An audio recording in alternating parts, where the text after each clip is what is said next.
What's up, guys? We're gonna play some Bishop soon, but first, before we started, I want to talk to you guys about the Armory and Supervive. What do you think about it? This big patch that just came out is all about this Armory, and basically what you do is you're gaming through each match and you're unlocking items as you play, and these items level up and they have different ranks. For instance, here I have an Overgrowth, right?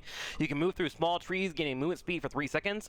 You can activate it to spawn a ring of trees that pulls hunters towards its center, and then when I level it up, I get a cooldown reduction by 25 seconds. So whenever I have this in the future, I will have a level 2 and then a level 3 when I unlock enough.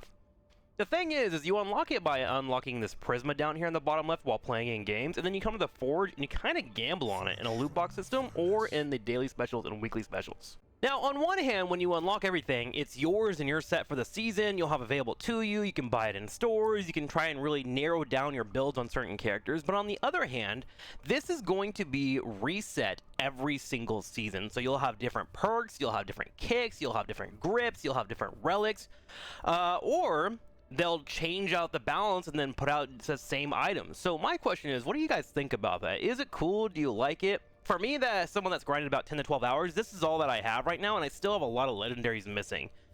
So it is taking me a bit, but I do like the whole, I'm going to grind out my character, I'm going to train it up, figure out how to play it, play with some builds that are given to me, and then it gives me a little bit of variety. But it really turns me off about ranked until I have everything unlocked.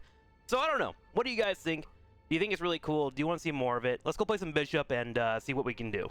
Alright, welcome to the match. So our first teammate has picked Bebo. This guy is really interesting. His primary attack allows for him to hammer people, and if you charge it up, you can dunk them on the ground, which is pretty fun. So you'll see a lot of Bebop's be in the middle of the air and trying to get air combat. Also, edge guarding is really strong with them.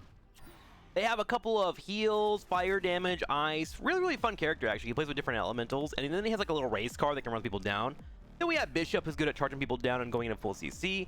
What I want to do is punch people into the walls and then kind of poke them down with my primary attack. And then we have Eva, who is going to be one of the healers that I've actually done a video on here on YouTube if you want to check that out. She puts out a little orb, and that little orb will do damage and heal people around them. Okay, let's see where we're jumping to. So here is our Minion Map, or Mini Map, excuse me. I'm the drop leader. Typically what I'm looking for is either a rare item, which you actually see my mouse hovering over looking right now. I'm just trying to figure out, okay, where is the important stuff? And then I want to land near a minion to get level 2. Level 2 allows us to get our dash, which really unlocks the mobility in this game, which is half the fun. And also one of the reasons why you're going to win a lot of fights. So here you see that little pink item that was on the mini map. That pink red item is going to be an important drop, and you can hover over it and tell you exactly what it is. When you take it down, one of your teammates will get it. I don't know if it's based on damage or what. Now, when it does get picked up, it can be dropped, but I'm in solo queue. I'm playing with random, so whoever gets it pretty much in that environment. So we're gonna put this down here. This will give us level 2, and then of course I'm gonna level up my dash right away, which allows me to move forward and glide. I'm finding there's a lot of mobility tech in this game. Like, you can glide and keep your momentum going forward, you can jump with it, you can launch. And now we're going to start fighting the boss. Now, the boss typically you want to have level 3 for, so you have your main primary stuff, but if there's no one near you, you can pretty much move in and clear it out quickly. So we go ahead and start it up. If someone were to come third party us, I'd probably back out and look at them, because the damage on this thing just takes forever to take it down. But it's like a typical boss, right? You got your bullet hell section, you have some damage coming your way. I'm getting close and dashing just to get a little bit more damage. How Bishop works, whenever she launches, she does a fire kick around her and then launches away. So you want to try and get that down, and it also feeds into your passive, which gives you more damage on your primary attacks. And then typically you want to clear out any of the healers/shielders, so there we're focusing that one down. Then work on the small minions and then work on the big boss. You have a lot of AoE in this game, so use it to your advantage. And then once we have our levels, I check my mini-map, and I'm like, okay, so I'm looking for little white dashes on the map. You'll see like little white pings, and those are things that are moving. This can be NPCs or enemies, but typically, if you're in an area that a lot of people have landed and you see a lot of white stuff popping up at the very beginning, you can assume that that is going to be enemies. Now, that was not the case, so I start my teammates with the minions on here on the far right and move over to the hacking. This is a simple hacking minigame that requires teamwork. You see that my Bebo down in the bottom right is killing off these little pillars, and when he does that, you see a little red line that goes through the traction. There we go, boom, and it helps clear out this wall that's in my way, right? And then once we clear that up, we go into a room of spoils. It can be a chest, but mostly you're going to be guaranteed a few passes here, which you see on the far right and the bottom right corner. I think in this case, I got Omnivamp, which, again, if I do any damage, I get a little bit of lifesteal. I think it's like 10%.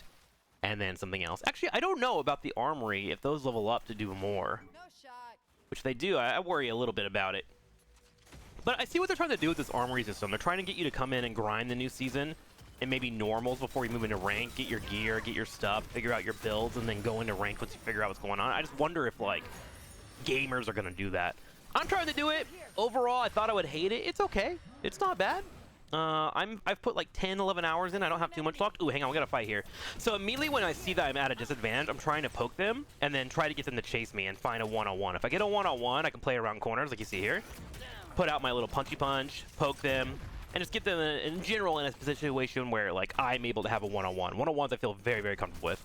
Now this character is Felix, so if I get close to him, he can just burn me down and anti-heal me. Luckily, one of my teammates come in and we get the easy kill right away. And then a lot of people kind of thirst the little wisp here in the early game. I feel like it doesn't really matter too much. You want to take them out, grab the experience, and then try to go wipe the opposing team and take their gear. In fact, I remember this game, I wasn't really that geared out. Like, if you look in the bottom right, I have no equipment except for my shield. So I'm just playing off of primary attacks. Good little corner here, though. I'm trying to watch the corner, watching the angle. I jump away from him before he uses his ability. And then, well, I think what happens is he has his ultimate. Yeah, he grabbed his ultimate, and I was like, oh, snap, I need to get out of here. So I keep running away. We lose one of our teammates. I turn around, and I get my ult, and then I dash, bam, hit this guy right up at the side. So that'll dunk him on the ground, and he instantly gets picked off. That can be done with both my ultimate and my Q, which is my big punchy punch. And then I run up here to the respawn route. Now, do note you don't need this respawn, but I was actually trying to bait the opposing team in because I was full health and feeling pretty good. But we got the respawn on my two teammates. And then we hear the fights happening in the bottom left. And I'm kind of feeling myself. I'm hitting my shots right now. I feel really good. So I jump across, start poking them once again. Now we see a Wukong. Wukong has a stun mechanic, so I jump over to my teammates, and then we're going to watch this area here. And look at that bonk coming in from my Beepo. Nice job by him. Full charge up, put him on the ground. That means we have a 3-on-2, so we should head on over. But then we see that we're getting third party by another team coming in. So I start working on her. This is Ice Lady. I want to avoid her ultimate, but I see that I have a full health on her, so I'm going to go ahead and chase a little bit and try and get some poke on her. Once I realize that she's gone behind another target, I decide to go ahead and pull away. It takes a while for people to heal in this game, but I find that I die a lot more when I over-chase into a 1v2 than you would normally, right? In most games. Like, the damage in this game is wild. Now, I went for a finisher here. Whenever you complete a full finisher, you will get a full heal popped up, which is always nice. And I kind of need that because I didn't have too much stuff available to me. And then we find the turnaround, and overall, we're looking pretty good. I'm making sure to go for my upgrades. My Q is my priority, and then my shift is my second priority. And then once I felt like I wasn't able to blow anybody up, I start working on my right click as well. Another team comes in. But, like, we have full control of this. I currently have a golden legendary and armor. I'm feeling very confident. My biggest mistake right now is I'm not leaving and trying to build up my items. Item advantages can become very, very, very powerful. But luckily I'm next to my Eva, who can provide heals, so I don't mind playing a little bit on the tanky side. And then Wukong comes in and does his entire ultimate. He's really strong when he's near trees. I don't fully understand his passive, but he also has like a lot of wind-up stuff. So after he used that, I was like, okay, I can turn around and try and chase down their tank. And we do that just there. We find another pick. And I want to see what's going on with this Wukong, but I actually find him in a weird spot. He's going for a poke, and I actually have slows baked into my kit here. So I'm able to slow him down there. I think it's a passive that I picked up, because I don't think I have the item. I'm not sure why, actually, I was slowing him there so much, but once I realized it, I was like, oh, easy chase.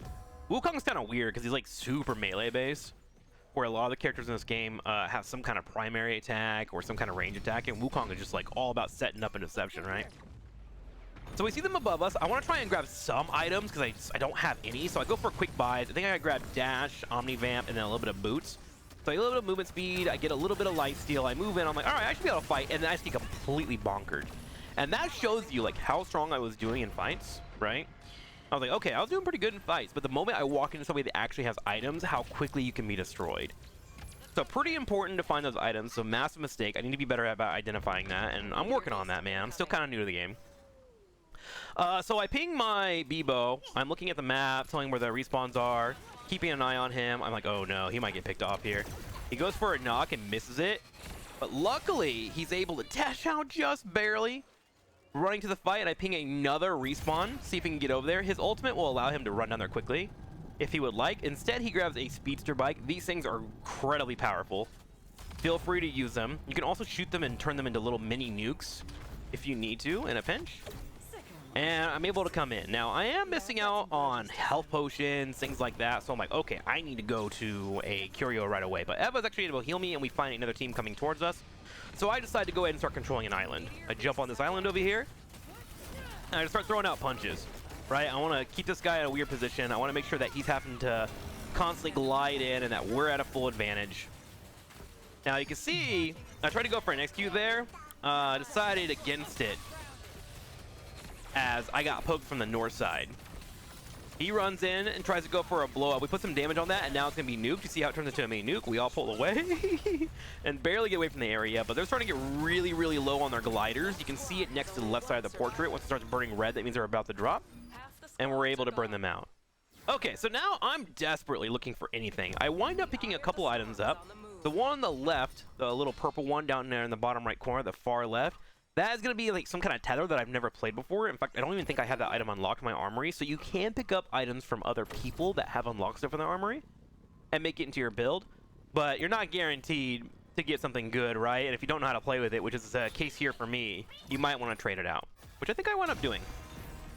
The right side one, I believe, is every time I do a primary attack, I get cooldown reduction on all my abilities. So we are focusing on that, and then I run over to one of the shops, and I stack up on armor and potions. So I'm starting to feel kind of confident. I'm like, all right, I'm feeling better.